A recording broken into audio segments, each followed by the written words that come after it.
Miren, he estado revisando las postrimerías del hombre, con la intención de que al inicio de año, esos buenos propósitos que Navidad y Año Nuevo se realizan generalmente porque se tiene un poco más de tiempo, porque se está repitiendo constantemente en los medios de comunicación, pues la importancia de estos días.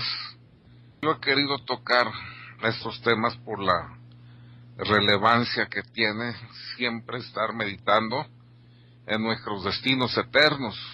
He hablado sobre la existencia del más allá. Hablé el día de ayer sobre la muerte. Hoy quiero hablar de un evento, el más trascendente también de nuestra existencia, que es el juicio de Dios. Como hemos visto, para el cristiano la muerte en sí misma no tiene ninguna importancia, ya que es un simple tránsito a la inmortalidad, pero que a la muerte viene un evento que ese sí es un problema, y un problema muy serio, un problema formidable, que es el juicio de Dios. San Pablo, en la carta a los Hebreos 9:27 dice: está establecido por Dios que los hombres mueran una sola vez, y después de la muerte, el juicio. O sea, nadie nos vamos a escapar de estas dos cosas.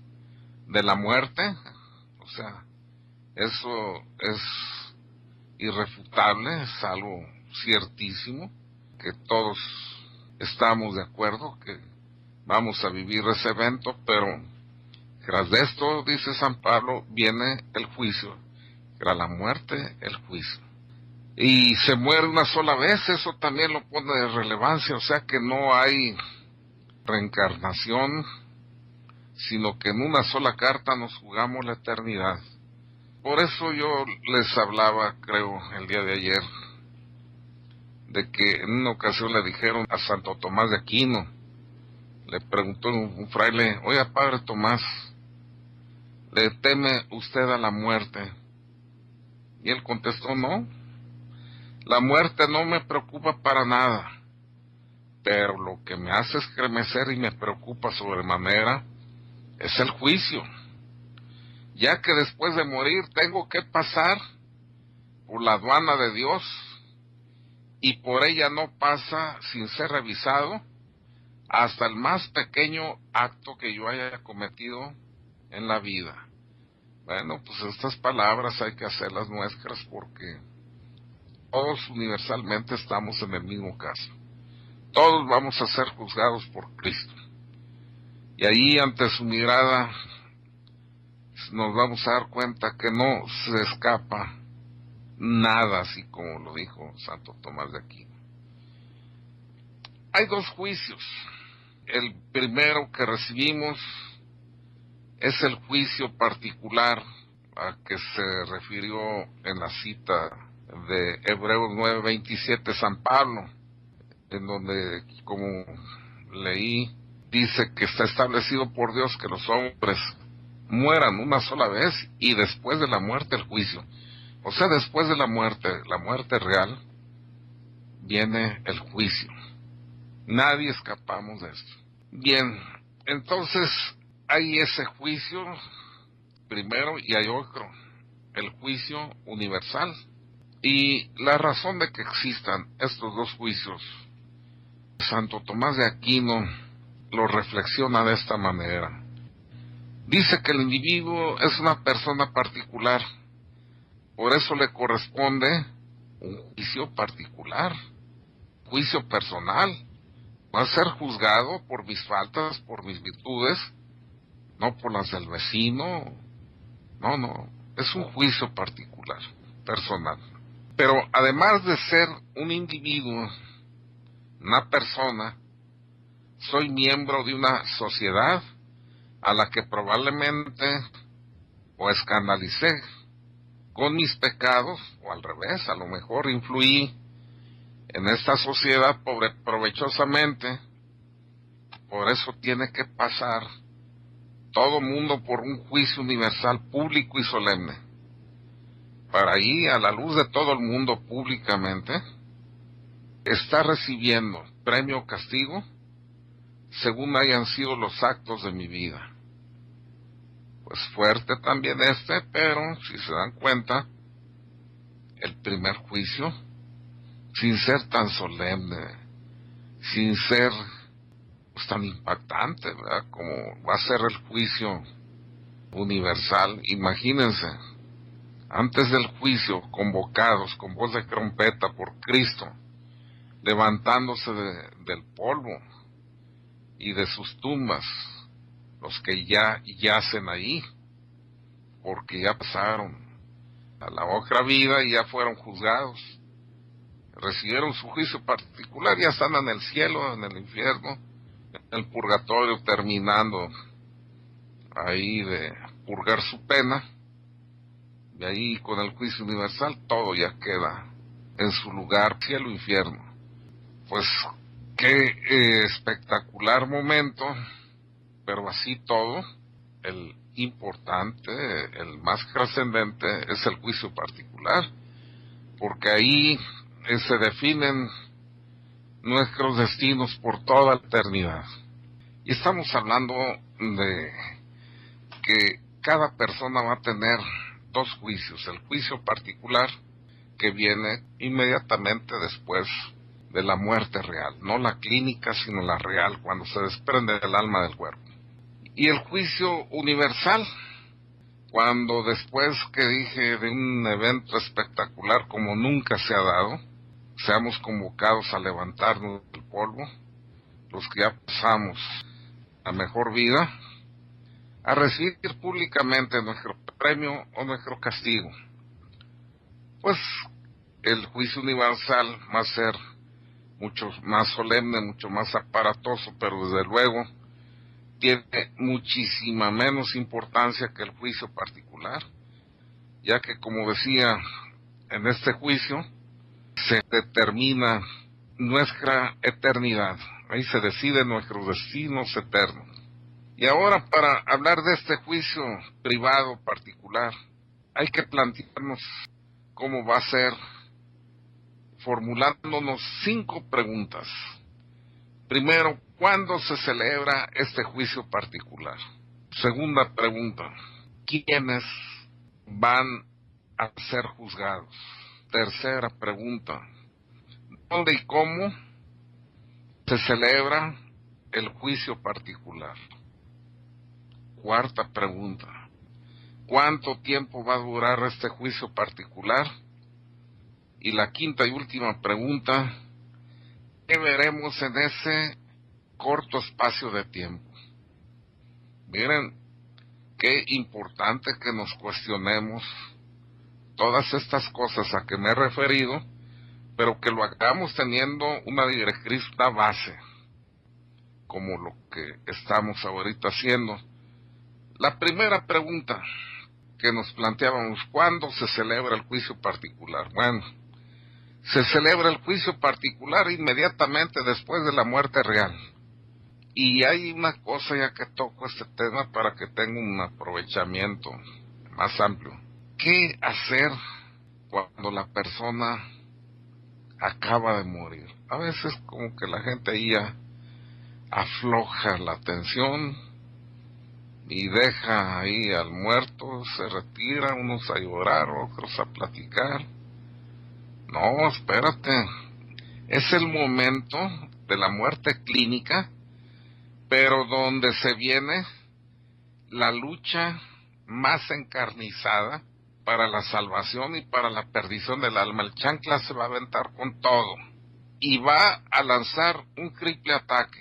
Primero haciendo que la persona que ya está oyendo, que ya murió, está oyendo perfectamente y se sorprende que lo declaren muerto cuando él está razonando, como siempre lo hizo en la vida, y está oyendo lo que dicen, como decía, unos llorando, otros diciendo cómo sufrió, etcétera, y el médico diciendo, esta persona ya murió. Ahí el chanclas, el primer ataque que lanza es que la persona se niegue a aceptar que está muerto, y se le vienen la añoranza de las cosas que dejó pendientes, desde las legítimas hasta las ilegítimas. Las legítimas, pobre de mis hijos, pobre de mi esposo, de mi esposa, y las deudas que no pagamos, ¿cómo se van a cubrir? Y las deudas que no nos pagaron a nosotros, ¿quién las va a cobrar o no se van a cobrar? ¿Y cómo vamos a salir lastimados y yo no puedo hacer ya nada?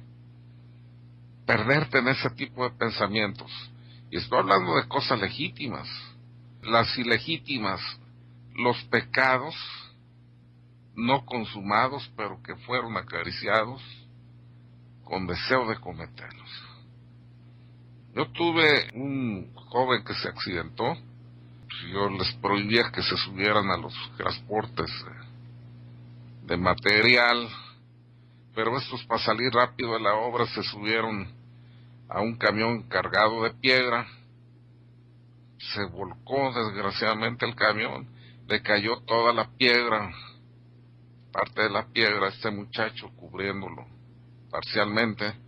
Le fracturó costillas, se le clavaron en los pulmones y estaba muriendo lentamente.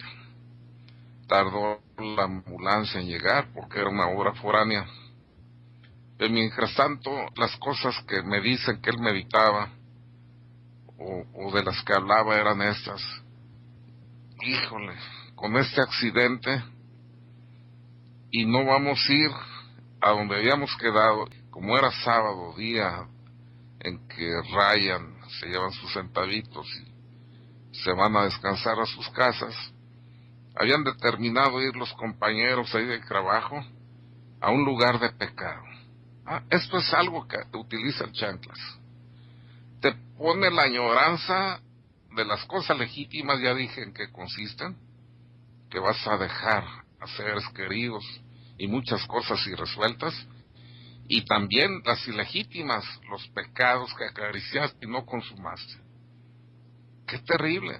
Para que pierdas todavía el tiempo de gracia que Dios te concede, porque dice la Escritura que Él es aquel que no apaga la mecha que aún humea. O sea, ya está apagada la llama, ya moriste clínicamente, pero queda la brasita, y muchos han vuelto de esa muerte clínica a la vida, porque esa brasita puede arder si Dios así lo determina. Pues es el momento de olvidarte de todo eso. Señor, lo que hice bien, acredítamelo en este momento tan decisivo de mi existencia. Lo que hice mal, perdónamelo. No puedo cambiar las cosas. Primer ataque. Segundo ataque, te va a hacer que desfilen frente a ti los peores pecados que cometiste. El recuerdo de los peores pecados. Para que si ya estás encomendándote a Dios y libraste el primer ataque que te lanzó, pierdas la esperanza de tu salvación. Te va a decir, hipócrita, ahora sí estás diciendo, Dios mío, perdóname, mira lo que hiciste. Y te va a recordar los pecados más graves. En ese segundo asalto, nuevamente, Señor, más grande que mi pecado es la sangre redentora que derramó tu Hijo para salvarme. Se acabó. Mientras que mi pecado es finito, tu sangre preciosa es infinita, Señor Jesús. Ahí, nueva derrota al chanclas. La certeza de que yo me voy a salvar, no es que yo soy bueno, sino que tengo un Padre bueno. Y que yo estoy obligado a hacer lo que puedo. El que hace lo que puede, hace lo que debe. Terceras, si ya libraste los dos primeros, te va a hacer sentir incertidumbre sobre el perdón. Te va a decir, sí, pues ahora sí estás ahí queriéndote arrimar a Dios y, Señor, perdóname. No dijiste esa palabra de solicitud de perdón con toda la intención que se exige. No estás arrepentido, no has realizado una contrición perfecta, no esperes el perdón. Ahí, Virgen Santísima, nos fuiste dada por madre a los pies de la cruz y se te dio una autoridad y un celo en contra de la bestia infernal hasta la victoria final. Aleja de mí al enemigo de mi alma y alcánzame por tu intercesión. infalible de tu Hijo Jesús y por su preciosa sangre, que yo sea perdonado de mis pecados por el Padre en el Espíritu Santo. Ahí, mira, derrotado, y ella se encargará de que ya no te esté perturbando. Pero bueno, es un momento decisivo entre la muerte clínica y la muerte real. A mí un ser querido, por permisión de Dios, se manifestaba ya habiendo muerto. Miren, no quería decirlo así, pero mi propia madre. Y me dijo algo hermosísimo: hijo, el que tú me hubieras acompañado y ayudado a bien morir fue una bendición grande, porque yo estaba dispersa, pues, murió de un infarto. Entonces ella estaba todavía pues atónita con lo que estaba sucediendo. La declaraban muerta y ella sentía que seguía razonando. Pero dijo: en un instante pasé de esa racionalidad en que me moví durante mi vida terrena a un momento ya de sobrenaturalidad y de encuentro con el Señor. Miren qué importante, en un instante se da ese brinco, se acaba el tiempo de merecer y pasas ya a la muerte real y a tu juicio. El juicio particular se celebra inmediatamente después de la muerte real. Y hablábamos de las cosas que ocurren en ese lapso entre la muerte clínica, cuando el médico declara muerto a alguien, y la muerte real, que es cuando se desprende el alma del cuerpo. Ahora, a la segunda pregunta que nos habíamos planteado: ¿quiénes van a ser juzgados? ¿Quiénes vamos a ser juzgados? Todos sin excepción. El libro Eclesiastés 3:17 dice: al justo y al impío lo juzgará el Señor. Todos, buenos o malos, al justo o al impío, todos vamos a comparecer ante el tribunal. Es un juicio particular pero universal, porque todos vamos a ser enjuiciados. La tercera pregunta que nos planteábamos: ¿dónde y cómo se va a celebrar este juicio particular? Miren, el juicio particular se celebra en el lugar mismo donde se produce la muerte real. Pues ahí en el lecho de tu cama donde moriste, debajo de la rueda de un camión, debajo del mar si te ahogaste, donde ocurrió la muerte real. Acuérdense que donde quiera está Dios, en el cielo, en la tierra y en todo lugar, decíamos en el catecismo del Padre Ripalda. Bien, pues si el juicio consiste en comparecer el alma delante de Dios, pues quiere decir que estando Dios en todo lugar, ahí donde ocurre la muerte real, en el momento que se desprende el alma del cuerpo, instantáneamente ya está frente al Señor. Dice, por ejemplo, el libro de los Hechos 17, 27, 28, dice: con el fin de que buscaran a Dios, a ver si aunque sea a tientas lo podían encontrar. Y es que en realidad no está lejos de cada uno de nosotros, ya que en Él vivimos, nos movemos y existimos. Así nos lo han dicho algunos de sus poetas. Somos de su descendencia. Y nos dice también San Pablo: así como el pez existe y vive y se mueve en las aguas del océano, así nosotros existimos y vivimos y nos movemos dentro de Dios. En Él somos, nos movemos y existimos, ahí mismo. Dios no está lejos de nosotros, está afuera, está en cualquier sitio. Pues ¿saben qué? Sobre todo está dentro de nosotros, ahí en ese santuario, puesto que nosotros somos templos vivos del Espíritu Santo. Y ahí dice el Concilio Vaticano II que la conciencia es ese lugar íntimo donde el hombre dentro de sí mismo se sienta a solas a dialogar con su Señor. Dios ahí está, en pecado, en gracia, ahí está siempre. dentro de ti, fuera de ti, pero sobre todo dentro de ti, porque eres el santuario que creo para habitar en ti, llegar. Por eso hablan de las moradas, Santa Teresa, de ir caminando como en un palacio, donde se van caminando, avanzando lugares hasta llegar al trono del Rey, ahí esperando el Señor ese encuentro. Bien, pues entonces el juicio es instantáneo, ahí donde se dé la muerte real. Al ocurrir la muerte real, el alma se pone en contacto con el más allá, lo que decía mi madre, en un instante se me abrió ahí una nueva realidad. No pierdas, dice, de vista lo mismo que tú me decías, hijo. No apartes ya la vista de Dios. Estás muerta clínicamente, pero que sigas escuchando, no te desconcierte. Pon tu mirada en Dios. La acompañé después de su muerte clínica, estuve 3 horas y media más, y ya les he platicado. Dios me permitió ver su momento de muerte real. Una gracia inmerecida, y Dios así quiso seguramente para testimoniar y hablar de lo que hablo. Bien, entonces al ocurrir la muerte real, el alma se pone en contacto con el más allá y contempla claramente su propia sustancia. Por primera vez, y eso es algo que va a ser muy novedoso para todos, nos vamos a conocer por primera vez nuestra sustancia espiritual.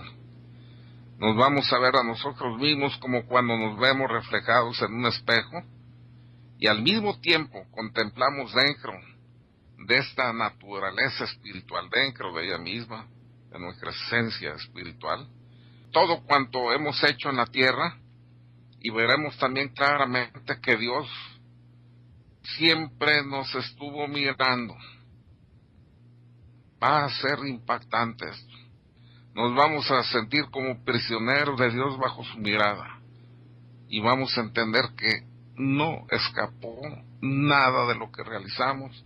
A veces nos cuidamos de las miradas de los humanos, esperando juicios negativos, olvidándonos que el juicio del que debíamos habernos cuidado nos pasó desapercibido, lo olvidamos. Hasta en ese momento se nos va a abrir con claridad ese entendimiento. Siempre estuvimos bajo la mirada de Dios. Sin embargo, no le veremos a Él, puesto que a Dios no se le ve hasta que llegues en grado de perfección a la contemplación de la divina esencia, hasta que llegues a su presencia. Ni tampoco vamos a ver a nuestro Señor Jesucristo, que es el que realiza el juicio, ni al ángel de la guarda, ni al demonio. Nos vamos a ver a nosotros mismos, a nuestra propia alma, y reflejada en ella nuestra vida entera con todos sus detalles. Y en un instante, en un solo instante, vamos a recibir, bueno, miren, dije, y no es literal, Santo Tomás de Aquino aclara, todo lo que ocurre en el universo no ocurre en un instante, sino en 3 instantes. En el momento que empieza la acción, el tiempo que dura la acción, y el instante en que termina la acción. Son 3 instantes, aunque estos pueden ser centésimas de segundo, por ponerle números a la casa. Ya nos movemos en otra realidad. El tiempo es el del Evo, donde se mueven los ángeles, y también vemos con la preclaridad que ellos se manejan con su intelecto, puesto que también somos espíritus igual que ellos. Bien, pues ahí va a estar nuestra vida entera con todos sus detalles, y al instante vamos a recibir la sentencia del juez de una manera intelectual, por locución, o sea, de espíritu a espíritu, como se comunican los ángeles, los espíritus. Y nuestro Señor es un espíritu, pero no solo un espíritu. A Dios se le define en filosofía como un espíritu infinitamente perfecto, que existe por sí mismo y del cual todos los demás seres toman su existencia. Bueno, por este juez perfectísimo, justísimo, vas a recibir la sentencia por locución, y el alma se va a dar cuenta que esta sentencia es justísima, no admite apelaciones, es perfectísima, y que le están dando lo que le corresponde. ¡Qué terrible! Se juega la eternidad en una sola carta. No hay apelaciones, no hay segundas posibilidades. Ahí donde cae el árbol, ahí se queda, y tras la muerte instantáneamente el juicio. Se acaba el tiempo de merecer. Bien, nos planteábamos otra cuarta pregunta. ¿Cuánto tiempo va a durar este juicio? Miren, el juicio particular, ya dijimos, va a ser instantáneo. Aunque el juicio, para que tengamos idea, que el juicio durara, si estuviéramos en tiempo terreno, 100 años, revisando cada uno de los actos que cometimos en la vida, no podríamos ver en esos 100 años más cosas ni más detalles que los que veremos en un abrir y cerrar de ojos, ya que al desprenderse el alma de la pesadez de la materia, ve por locución igual que los ángeles. Y acuérdense que la caída de ellos, dice nuestro Señor, yo veía caer a Satanás como un relámpago del cielo. O sea, como cae un rayo en esa velocidad, se realizó el juicio de los ángeles. Todo el proceso que los llevó desde cuando empezaron a acariciar la idea de separarse hasta el momento en que se fijaron en la idea separatista, alejándose de Dios, todo ocurre en un breve tiempo que no corresponde, dije, elevo a nuestra realidad terrena. El tiempo en la Tierra se mide velocidad igual espacio sobre tiempo, 3 variables. Los ángeles no, se mueven de acto a acto, así se dimensiona. Pero ellos en un instante pueden tener millones de acciones. Miren, nos planteamos otra quinta pregunta y decíamos, y en ese corto espacio de tiempo, ¿qué es lo que vamos a ver en el juicio particular? Bien, pues miren, en ese corto espacio de tiempo lo vamos a ver todo como en una película, desde el momento en que nacimos hasta el momento que morimos. Y en ese momento se ven 5 cosas. La primera cosa que vamos a ver, los actos externos, aún los más ocultos realizados con luz o a oscuras. A veces nos hicimos solos y, como dije, se nos olvidó que ahí estaba, con toda presencia y sin que se le ocultase nada, la visión de nuestro Señor. Ahí van a aparecer pues los actos externos, aún los más ocultos. ¿Qué otra cosa vamos a ver? También se van a escuchar todas las palabras que pronunciamos, las oraciones, los consejos, las maldiciones, las mentiras, las calumnias, los chistes. A veces se nos hace muy fácil estar ahí con chistes de doble sentido, perdiendo tiempo y dejando a la imaginación muchas cosas, que finalmente el chanclas de eso se agarra muy bien para del almacén de tu memoria estar refrescándote en los momentos que debes estar en la abstracción de la oración, por ejemplo, sacándote recuerdos que te hagan perder la paz y la fijación de Dios. ¿Qué más vamos a ver y oír? Bueno, pues también ahí vamos a estar recreando los sentimientos íntimos de nuestra alma, todos los buenos y malos deseos, todos los buenos y malos pensamientos, los juicios temerarios que realizamos, el desprecio a los demás, nuestras desviaciones afectivas, los odios y rencores, la sed de venganza, la envidia, en fin, todos los movimientos del alma en relación a nuestros sentimientos, Acuérdense que todo lo que realiza el hombre o suma o resta. No hay acto inerte. Cuando dices, aquí no hice nada, entonces no realicé ni virtud ni pecado.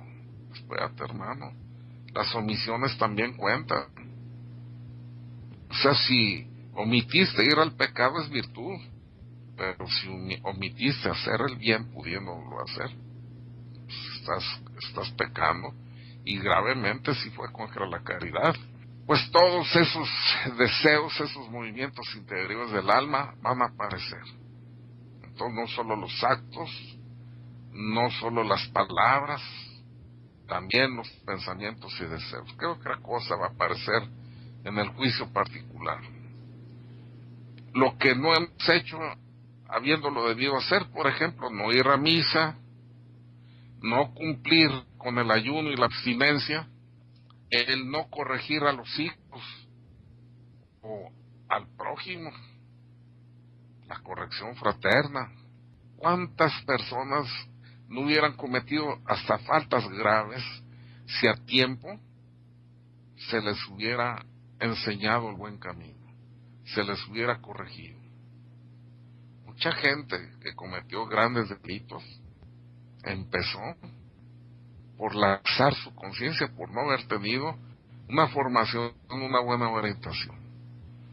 Todo eso cuenta entonces, el no corregir al prójimo caritativamente, el no cumplir con los deberes, por ejemplo, conyugales de esposo o esposa, el no cumplir con nuestros deberes de trabajo, el no levantar la voz contra la inmoralidad.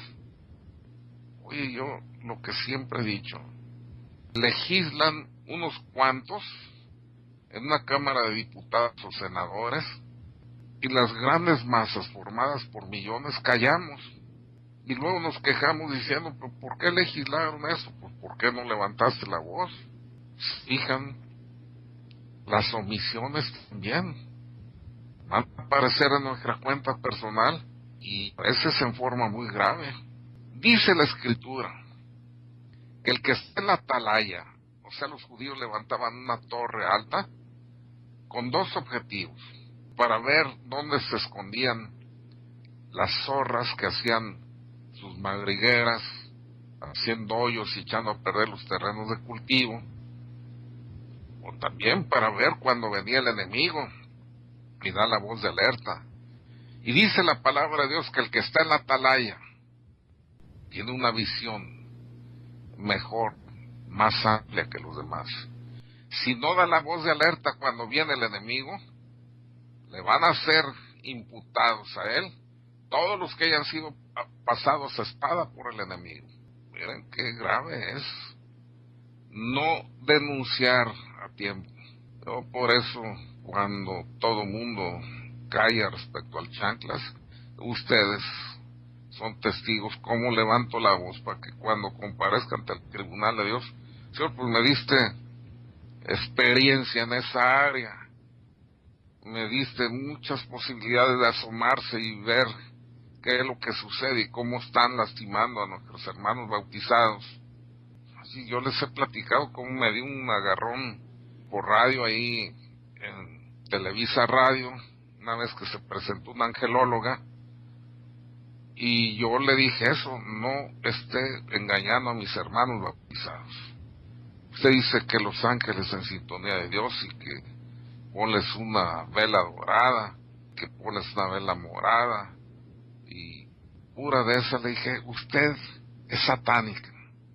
Usted está anunciando a los ángeles, pues los ángeles caídos, ya se imaginarán. Se lo estaba diciendo al aire, no era mi programa, era programa que ella pegó. Pues la conductora me invitó y hice la denuncia. Pues allí luego me dijo la conductora que empezó a mover las manos en forma extraña, a decir: Satanás, ven en mi auxilio. Pero luego se empezó a torcer. Dios la castigó. Quiso atacarme con su magia, y la palabra dice: yo los mando en medio de escorpiones y serpientes, y sobre todo poder del enemigo, y nada les va a poder hacer daño. Y él cumple su palabra. Se torció y quedó ahí temblando de tal forma que se suspendió el programa, y unos talleres que también tenía para hablar de los ángeles. Hay que denunciar, ¿verdad? Pues debe ser con claridad, pero con oportunidad según sea el caso. ¿Qué otra cosa vamos a ver en ese juicio particular? Los pecados ajenos, los escándalos, los pecados que cometió porque nosotros fuimos motivo de escándalo. Ir matando, por ejemplo, las almas por la calle con modas obscenas o dando malos consejos. ¿Qué sucedería si ustedes vieran a alguien que agarra una ametralladora e indiscriminadamente empieza a matar niños, ancianos, jóvenes, viejos, hombres, mujeres? Ya no, pues merece la pena de muerte. Oye, una moda mata más que una ametralladora, porque ahí silenciosa se va paseando por todos lados. Un conductor que ustedes conocen, el Rafael Flores, me dio un testimonio.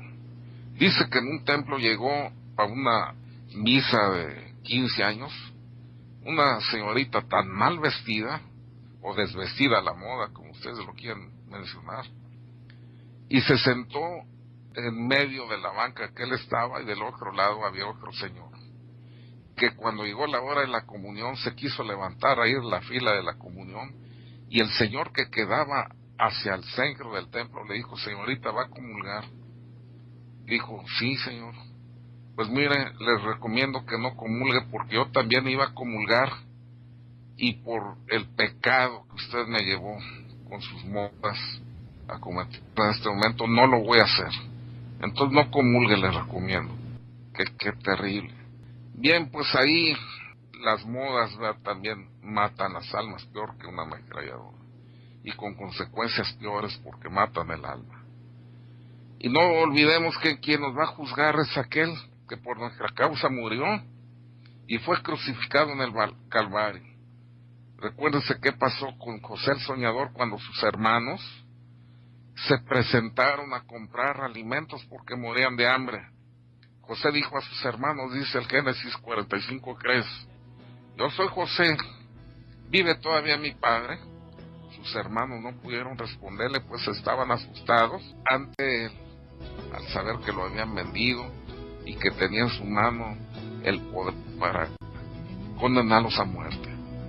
Cuando nos presentemos ante Cristo, que tiene Él autoridad para condenarnos y saber que Él es el ofendido por nuestro pecado, ¿cómo nos vamos a sentir, hermanos? Sentencia, dije, es inapelable. Hay que tener estos pensamientos siempre en mente, para que no pasemos al final en situaciones delicadas.